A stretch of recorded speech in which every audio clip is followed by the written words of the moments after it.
SHT-14 Video Manual. Connection of configuration device. First, we connect the time switch to the supply voltage. Red flashing LED indicates that the internal time of the time switch is not set. By pressing the button, the Wi-Fi access point of the time switch will be activated. This is indicated by a green slow flashing LED. Use the QR code or manual Wi-Fi search to pair the time switch with the configuration device.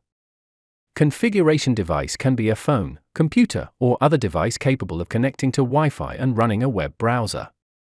If pairing with the configuration device does not occur within 90 seconds of activation with the set button, it must be activated again.